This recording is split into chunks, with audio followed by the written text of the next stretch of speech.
पुढच्या बातमीकडे वळूया तर ठाण्यामधल्या अनेक भागामध्ये जोरदार पावसानं हजेरी लावलेली आहे। ठाण्यामधल्या वंदना टॉकीज परिसरामध्ये आता पाणी साचायला सुरुवात झाली आहे। हवामान खात्याने वर्तवलेल्या अंदाजानुसार ठाण्यामध्ये आज पावसानं हजेरी लावली आणि उकाड्यानं हैराण झालेल्या नागरिकांना आता काहीसा दिलासा मिळालेला असला तरी पावसाचं पाणी जे ते साचायला सुरुवात झालेली आहे, त्याच्यामुळे सामान्यांची तारांबळ होत असल्याचं देखील पाहायला मिळतंय।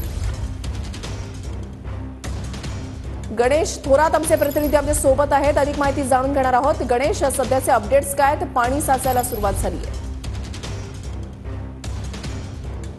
ऋषल, नक्कीच आपण ठाण्यातील एसटी डेपो वंदना या बाहेरच आहोत आणि याच ठिकाणी दरवर्षीप्रमाणे यंदा देखील पावसाने पहिल्याच पावसामध्ये सखोल पाण्यामध्ये आता पाणी साचायला सुरुवात झालेली आहे। पाहू शकतो या ठिकाणी आता पाण्यातनं वाट काढताना या ठिकाणी वाहतूक बघायला गेलं तर धीम्या गतीने सुरू आहे, त्यामुळे नक्कीच या ठिकाणी पाहू शकतो महापालिकेच्या वतीने सक्षम पंप देखील लावण्यात आलेला आहे। मात्र सक्षम पंप कितपत काम करतं हे देखील पाहणं गरजेचं आहे। मात्र ज्या पद्धतीने नाली सफाई ज्या पद्धतीने मोठ्या प्रमाणात करण्यात आली असं जे म्हणत होते महापालिका, त्यामुळे कुठेतरी नाली सफाई फोल ठरली का हे देखील पाहणं गरजेचं आहे। आता पहिल्याच पावसाचा फटका ठाण्यातील एसटी डेपोच्या बाहेर पडताना आपल्याला पाहायला मिळतो। या ठिकाणी अनेक जे ते गाड्या जे ते एसटी या ठिकाणी येता करत असतात। मोठा डेपो असल्या कारणानं या ठिकाणी आता बसेस असतील, एसटी बसेस असतील, वाहनधारकांना देखील रिक्षातनं देखील या ठिकाणी तारांबळ होताना आपल्याला पाहायला मिळतं। पाहू शकतो या ठिकाणी आता पाणी साचायला सुरुवात झाली आहे। सखोल भाग आहे ठाण्यातील हा एसटी वंदना डेपो, त्यामुळे नक्कीच या ठिकाणी दुचाकी असेल, चारचाकी असेल, वाहनांना आता या ठिकाणी वाट करताना आपल्याला अडचण निर्माण होते। त्यामुळे नक्कीच ठाण्यामध्ये आता पावसाने मोठी आता दमदार बॅटिंग सुरुवात केलेली आहे। ढगाळ वातावरण झालेलं आहे, त्यामुळे नक्कीच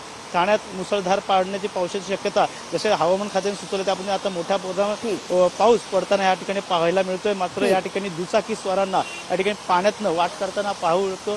रस्त्याची वाट पडणे, या ठिकाणी नाले असतील, या मोठे छोटे नाले असतील, या ठिकाणी मोठ्या प्रमाणात तुडुंब भरताना आता वाहताना आपल्याला इथं पाहायला मिळतंय। त्यामुळे नक्कीच या ठिकाणी महापालिका आता कशा प्रकारे उपाययोजना करते हे देखील पाहणं गरजेचं राहणार आहे। मात्र सध्या तरी या ठाण्यातील एसटी डेपोच्या भागात या ठिकाणी मोठ्या प्रमाणात पाणी साचायला सुरुवात झाली, त्यामुळे ते आता येणाऱ्या नक्कीच धन्यवाद तुम्ही दिलेल्या सविस्तर माहितीसाठी। अपडेट सातत्याने तुमच्याकडून जाणून घेणार आहोत।